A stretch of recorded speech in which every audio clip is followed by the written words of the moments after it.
अगर दिए जा रहे हैं कि भाई दीर्घायु हुई है, शुभकामनाएं दी जा रही हैं, लेकिन क्या इसके सहारे कोई राजनीतिक हित भी साधे जा रहे हैं? क्योंकि मायावती को लेकर ये कहा जा सकता है कि उन्होंने तमाम दलों के साथ में मिलकर राजनीति को एक नया आयाम भी दिया है। चाहे बीजेपी के साथ की ही बात करें तो बीजेपी के साथ भी उनका गठजोड़ रहा है, सपा के साथ रहा है, कांग्रेस पार्टी के साथ रहा है। यानी कि एक तरीके से जहां जहां मौका मिला मायावती ने वहां पर चौका मारने से बिल्कुल भी नहीं चूक।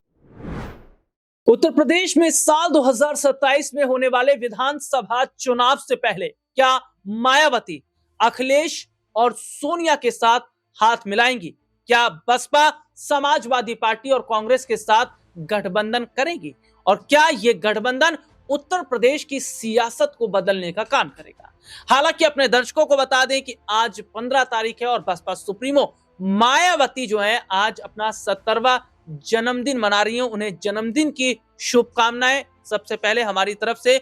और अब आने वाले वक्त में देखना होगा कि क्या मायावती जो हैं वो गठबंधन दो राजनीतिक पार्टियों के साथ कर सकती हैं, सपा और कांग्रेस की तरफ से, और क्या मुख्यमंत्री बनने का जो सपना है वो मायावती का पूर्ण हो पाएगा। हालांकि मायावती की तरफ से प्रेस कॉन्फ्रेंस भी की गई है जिसमें ना सिर्फ उन्होंने दलित वोटर्स को जो है अपनी तरफ करने का काम किया, बल्कि ब्राह्मण वोटर्स की जो स्थिति है उस पर भी उन्होंने अपनी प्रतिक्रिया दी है। तो क्या यूपी के 2027 के चुनाव में मायावती कुछ खास कमाल कर पाएंगी? इसी मुद्दे पर आज हम बात करेंगे और बातचीत करने के लिए हमारे साथ हमारे खास सहयोगी अमन सर इस वक्त हमारे साथ मौजूद हैं। सर बहुत बहुत स्वागत है इस प्रोग्राम में आपका। सर जैसा कि आज मायावती का जन्मदिन है और जन्मदिन पर उन्होंने दलित वोट बैंक की बात की है, ब्राह्मण वोट बैंक की बात की है और इसके साथ ही साथ उन्होंने अपने विरोधियों पर भी जमकर निशाना साधा है। सर क्या लग रहा है, क्या यूपी चुनाव से पहले एक बड़ी तैयारी के मूड में इस वक्त मायावती नजर आ रही है? आने वाले वक्त में सर कितनी संभावनाएं बन रही हैं कि सपा और कांग्रेस के साथ गठबंधन करके वो यूपी की सियासत को बदलने का काम करेंगी? देखिए राहुल जी, बिल्कुल आपने शुरुआत में जो कहा कि मायावती 70 साल की हो गई, तो पहली बात तो ये है कि जन्मदिन की उनको बधाई। लेकिन अब यहाँ से बसपा के लिए किस तरह की रणनीति वो बनाती हुई दिखाई पड़ेंगी, बसपा किस तरह से यहाँ से आगे बढ़ती हुई दिखाई देगी, क्योंकि 70 साल की वो हुई हैं तो साथ में एक अनुभव का भी अपार जो उनके पास खजाना है, भंडार है, उसको किस तरह से वो पार्टी के लिए लगाती हुई दिखाई पड़ेंगी, ये अपने आप में महत्वपूर्ण हो जाता है। क्योंकि दलित वोट बैंक के अंदर उनकी जिस तरह की मजबूती है, ऐसी जो मजबूती है किसी अन्य नेता को नहीं मिली है। और यही वजह हर कोई कहता हुआ दिखाई पड़ता है कि भाई अगर मायावती पुरजोर तरीके से अगर उठ खड़ी होती हैं, पुरजोर तरीके से अगर पार्टी के लिए प्रचार प्रसार करती हुई नजर आ सकती हैं या अलग जगाती हुई दिखाई देती हैं अभी से, तो ये एक माहौल बनता हुआ बीएसपी के लिए नजर आएगा। लेकिन उसके लिए सबसे अधिक जरूरी है बीएसपी के लिए मायावती का जमीन पर उतरना, लोगों के बीच जाना, रैलियां करना। और यही बात लगातार मिस कर रही है बसपा की। अगर मायावती पहले से बसपा के लिए इस तरह से रैलियां और तमाम तरह से प्रचार प्रसार करती तो शायद उनकी मजबूती है, उनकी पार्टी की जो मजबूती है वो अभी भी बरकरार रहती। लेकिन चलिए, अब अगर देर हुई है तो देर के साथ में एक अनुभव भी कहने के उनके साथ में जुड़ा है। उनका जो भतीजे हैं आकाश आनंद, वो जिस तरह से बागडोर संभाल रहे हैं पार्टी की अब नए तरीके से, तो ऐसे में अगर मायावती का अनुभव और उनका अगर जोश एक साथ मिल जाता है तो ये पार्टी के लिए बहुत बड़े स्तर पर लेके जाने की मुहिम जरूर दिखाई पड़ सकती है। लेकिन क्या मायावती उसके लिए तैयार है? और साथ में आपने जो बात कही कि क्या 2027 के अंदर ऐसा भी हो सकता है कि बसपा जो है वो सपा के साथ में, कांग्रेस पार्टी के साथ में, यानी कि इंडिया गठबंधन में जाकर अपना जो कह सकते हैं गठजोड़ है वो यहां पर करती हुई दिखाई पड़ेगी। क्योंकि मायावती के पास वैसे भी अगर देखा जाए तो भले ही अभी भी 10-12% वोट दिखाई देता है अगर हम आंकड़ों की बात करें, लेकिन उसके अलावा उनके पास में जो विधायक हैं वो इक्का दुक्का नजर आते हैं। और यही वजह है कि क्या मायावती को अभी रियलाइज होने लग गया है कि भाई जब तक हम समर्थन नहीं लेंगे एक दूसरे का तब तक बड़ी पार्टी नहीं बन सकते। बीजेपी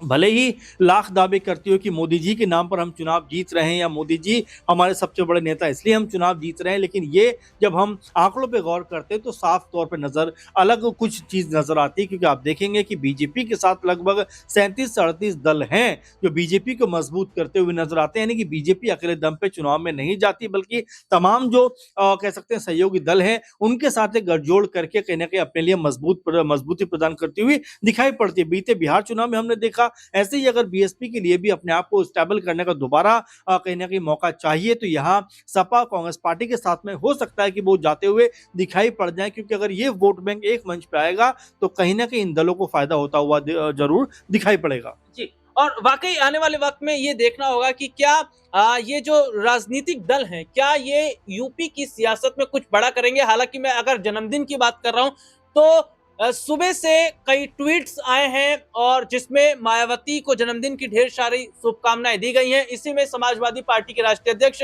अखिलेश यादव का ट्वीट भी सामने आया। अखिलेश यादव ने जहां मायावती के दीर्घायु की जो है उन्होंने कामना की है, उनके बेहतर स्वास्थ्य की कामना की है। इसके साथ ही साथ ये भी कहा है कि वो राजनीति में आगे भी लंबे वक्त तक रहें। तो इसके अलावा कांग्रेस पार्टी के कई सीनियर लीडर्स ने भी मायावती को जन्मदिन की शुभकामनाएं दी हैं। तो क्या जो जन्मदिन के मौके पर जो ट्वीट्स आए हैं, हालांकि उत्तर प्रदेश के मुख्यमंत्री योगी आदित्यनाथ ने भी बहन मायावती को जन्मदिन की शुभकामनाएं देते हुए उनके लंबी आयु की कामना की है, लेकिन जिस तरीके से विपक्षी पार्टियों की तरफ से ट्वीट सामने आए हैं जिसमें अखिलेश यादव की यहां पर हम बात करते हैं, कांग्रेस पार्टी के कई सीनियर लीडर्स की बात करते हैं, तो क्या ये एक कहीं ना कहीं शुरुआत के तौर पर सर देखा जा सकता है? देखिए राहुल जी, बिल्कुल, और राजनीति में कुछ भी यूं ही नहीं होता, उसके कोई ना कोई मकसद जरूर होते हैं। लेकिन ये जो जन्मदिन के मौके पर है तो वाकई संदेश अगर दिए जा रहे हैं कि भाई दीर्घायु हुई है, शुभकामनाएं दी जा रही हैं, लेकिन क्या इसके सहारे कोई राजनीतिक हित भी साधे जा रहे हैं? क्योंकि मायावती को लेकर ये कहा जा सकता है कि उन्होंने तमाम दलों के साथ में मिलकर राजनीति को एक नया आयाम भी दिया है। चाहे बीजेपी के साथ की ही बात करें तो बीजेपी के साथ भी उनका गठजोड़ रहा है, सपा के साथ रहा है, कांग्रेस पार्टी के साथ रहा है, यानी कि एक तरीके से जहां जहां मौका मिला मायावती ने वहां पर चौका मारने से बिल्कुल भी नहीं चूकी है। तो ऐसे में अब तमाम जो दल हैं, क्योंकि अगर आप बीजेपी की बात करें जिस तरह से हम नजर आता है कि जो माहौल बीजेपी के लिए आज से 2-4 साल पहले था वो अब दिखाई नहीं पड़ता, क्योंकि बीजेपी के अंदर ऐसा लगता है कि आपस में ही नेताओं के अंदर तनातनी का माहौल बनता हुआ दिखाई पड़ता है। कभी ब्राह्मण जो विधायक है वो नाराज दिखाई पड़ते हैं, कभी जो दूसरे नेता हैं वो नाराज दिखाई पड़ते हैं, कभी अध्यक्ष बनने के बाद एक अलग तरह की बयानबाजी शुरू हो जाती है। तो ये तमाम जो चीजें हैं वो बीजेपी को भी परेशान कर रही हैं। तो क्या बीजेपी भी कहीं ना कहीं मायावती की तरफ देख रही है कि भाई अगर वो हमारे साथ आ जाए तो हमारी पार्टी, हमारा जो संगठन है वो और मजबूत हो जाए? ये भी एक बात हो सकती है। और साथ में सपा को लेकर अगर बात करें तो सपा तो काफी समय से ये बात कह रही है कि अगर बहन जी हमारे साथ आती हैं तो हम एक मजबूत कह सकते हैं कि जो इंडिया गठबंधन का हम जो लेके चल रहे हैं वो मजबूत हो सकता है। और यहाँ पर मायावती जी का आना यानी कि हमारे वोट परसेंट में इजाफा होना है। भाई कांग्रेस पार्टी भी आप देख रहे हैं, अविनाश पांडे या तमाम और नेता भी ये बात कह रहे हैं कि अगर बहन जी हमारे साथ आती हैं तो हम जो है मजबूती के साथ में चुनाव लड़ सकते हैं। तो ये तमाम जो पॉलिटिकल पार्टियां हैं अपना अपना हित साधने के लिए मायावती को कहीं ना कहीं अपनी तरफ आकर्षित करने का प्रयास करें कि भाई आप हमारी तरफ आएंगे तो एक माहौल उत्तर प्रदेश में बनता हुआ दिखाई पड़ेगा। लेकिन महत्वपूर्ण बात जो है वो ये है कि क्या मायावती जो है इन दलों के साथ में जाने का फैसला करेंगी, या जैसा वो अब तक कर रही हैं कि भाई अकेला चलेंगे, चाहे भले ही हमारे पास वोट कम आए लेकिन हम अकेले दम पर राजनीति करेंगे। तो इन तमाम चीजों के बीच में मायावती का फैसला क्या होगा वो बहुत महत्वपूर्ण होने वाला है। क्योंकि देखिए अब यहाँ से एक तरीके से उत्तर प्रदेश के अंदर चुनावी बिगुल जो है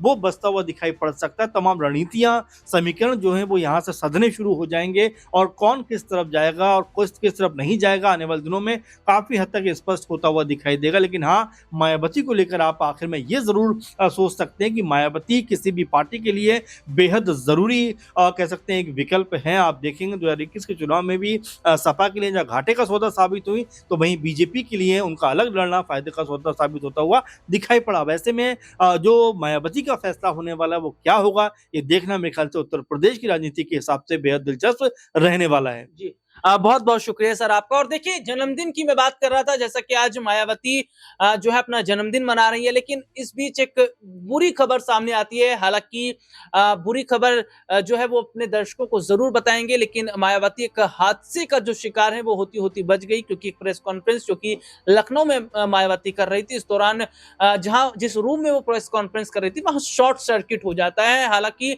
जो धुआं वहां बैठी थी पीछे से उठने लगता है और आग की जो चिंगारी है वो भी नजर आती है। हालांकि उस पर जो है काबू पा लिया जाता है और इसमें किसी के हताहत होने की कोई खबर जो है वो सामने फिलहाल नहीं आई है। लेकिन अब यह देखना होगा कि मायावती के जन्मदिन पर अखिलेश यादव ने ट्वीट करके जहां शुभकामनाएं दी हैं और विपक्षी पार्टियों ने ट्वीट करके शुभकामनाएं दी हैं, क्या ये एक गठबंधन की पहल है और क्या ये गठबंधन आने वाले यूपी चुनाव में देखने को मिल सकता है? इस मुद्दे पर आपके क्या राय कमेंट करके जरूर बताइएगा। फिलहाल आज के इस प्रोग्राम में इतना ही। मुझे और सर को इजाजत दीजिए। नमस्कार।